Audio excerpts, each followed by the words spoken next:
कहां तो जटायु गीध। ये कोई बहुत पवित्र व्यक्ति है क्या? क्या खाता है, क्या पीता है?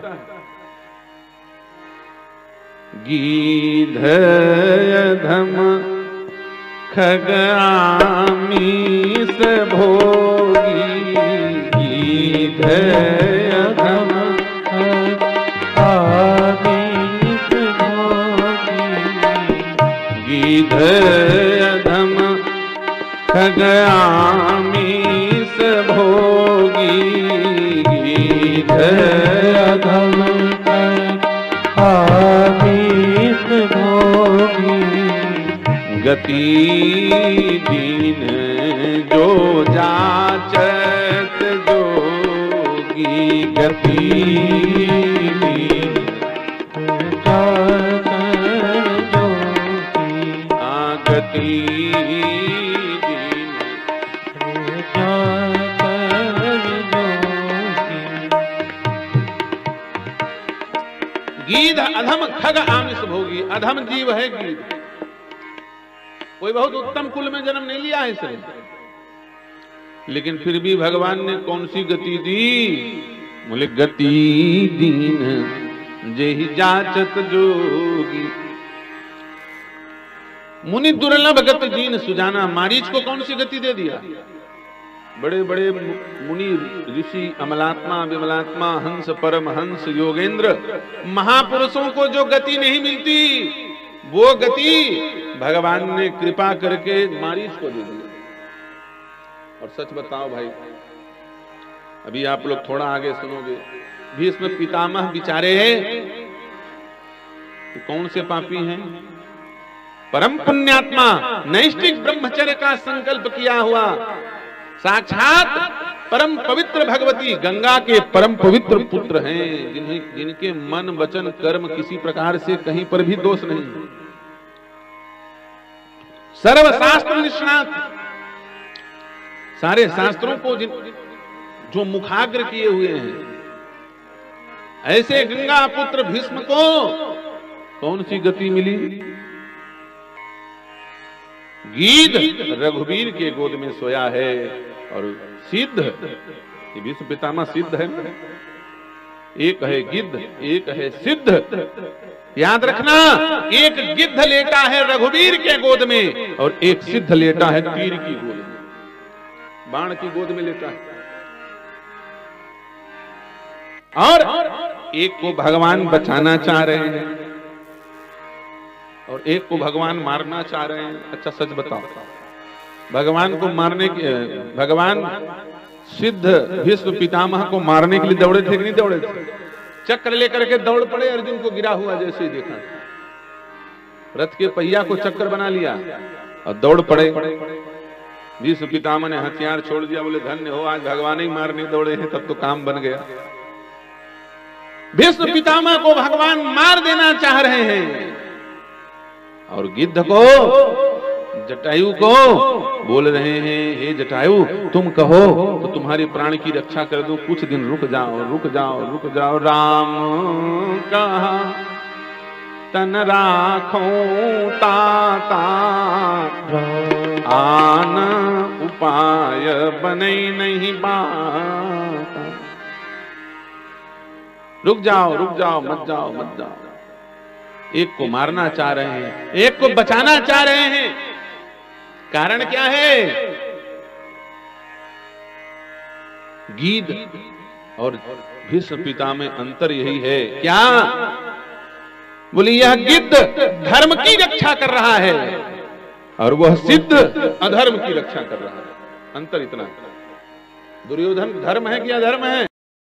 अच्छा सच बताओ, जो अपने भाई के हिस्सा लेकर के प्रसन्नता पूर्वक विचरण कर रहा है, थोड़ी भी दया नहीं है अपने भाई के प्रति, उसको आप धर्मात्मा मानोगे कि अधर्मी मानोगे? जब भाई का हिस्सा लेकर करता बड़ा अनादर भी, बिना युद्ध के भूमि न दूंगा, सुई के नोक बराबर भी, सुई के नोक के बराबर भी जमीन। एक तो अधर्म कर रहा है, चोरी कर रहा है, और उल्टा सीना जोरी कर रहा है। दूसरे की संपत्ति को हड़पने वाला आताताई होता है। 5 प्रकार के आताताई बताए गए, दूसरे की जमीन को हरने वाले आताताई है। ऐसे अधर्मी दुर्योधन की रक्षा करने के लिए भीष्म पितामह उनके सेनापति बनकर के सामने खड़े हैं और पीछे दुर्योधन। दुर्योधन की रक्षा के लिए भीष्म पितामह सामने कवच बनकर के खड़े हो गए। धर्म का कवच रक्षा किसका कर रहा है? अधर्म। भगवान ने कहा ऐसे धर्म को नष्ट कर देना चाहिए जिसके द्वारा अधर्म की रक्षा होती है।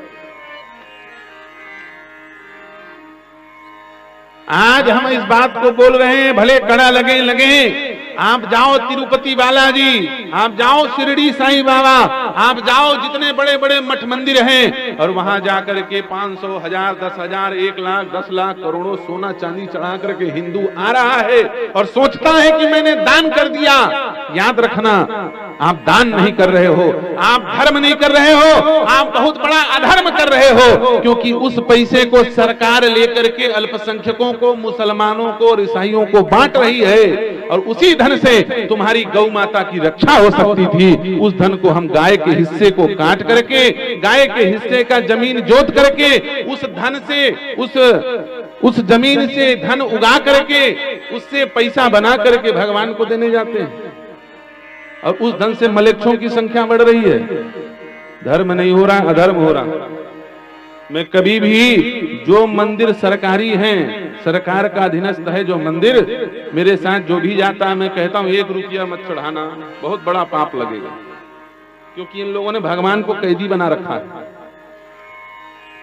सनातन धर्म का दिया हुआ धन मुसलमानों और ईसाइयों को बांट रहे हैं और हमारी गौ माता दर दर ठोकर खा रही है।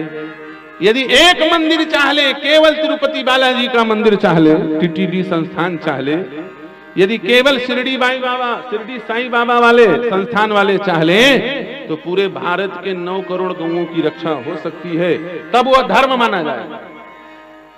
जिस धन को लेकर के कोई शराब पिए, आप दान दे दिया और वो शराब पी रहा है, तो दान थोड़ी माना जाएगा।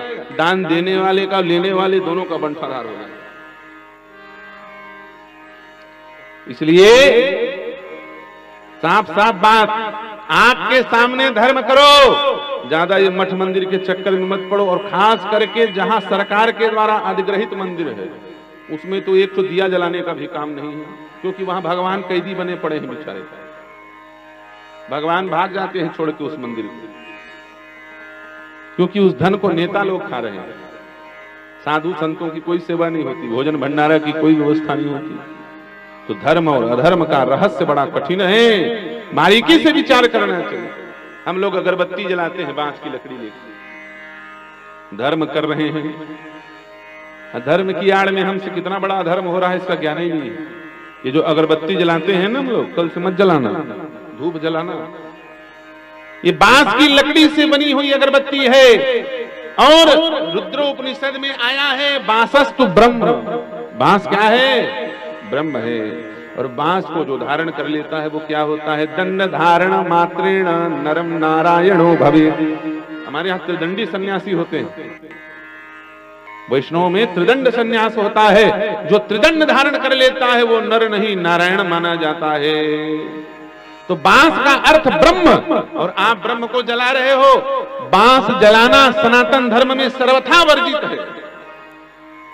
बांस जलाना बहुत बड़ा अपराध है। सच बताओ, जहां पर सब कुछ जल जाता है वहां पर भी बांस को नहीं जलाया जाता। किसी की अर्थी कैसे ले जाते हैं? बांस की लकड़ी में ले जाते हैं। हाड़ जल जाता है, लेकिन वो बांस की लकड़ी को नहीं जलाया जाता, उसे निकाल करके दूर फेंक दिया जाता है। बांस जलाने से बहुत बड़ा अपराध होता है। क्या अपराध होता है? जो व्यक्ति अपने हाथ से बांस की लकड़ी जलाता है वो अपने द्वारा किए गए समस्त सुकृत पुण्यों को उसी क्षण अपने हाथ से जला दिया, ये माना जाता है। तो आपने अपने सारे धर्म को नष्ट कर दिया, जला दिया, यदि बांस की लकड़ी जलाई। आप महंगी महंगी अगरबत्ती बोले, हम 100 रुपया पैकेट वाली अगरबत्ती जलाते हैं महाराज, सस्ता वाली नहीं भावन। तो 100 रुपया में अपना पाप जला रहे हो कि पुण्य जला रहे हो?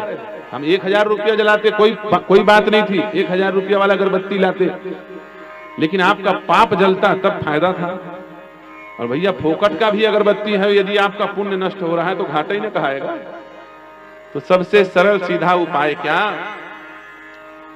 ये महंगे महंगे अगरबत्ती के चक्कर में मत पड़ो, बढ़िया देसी गौ माता की सेवा करो, उसका सूखा हुआ कंडा उसमें आग लगाओ और आग लगा के थोड़ा सा गुड़ घी और धूप मिला करके हवन कर दो, जो तुम्हारे पुरखा करते थे वही काम करो, उसी में यज्ञ का फल मिल जाएगा और उससे तुम्हारे घर का मंगल हो जाएगा।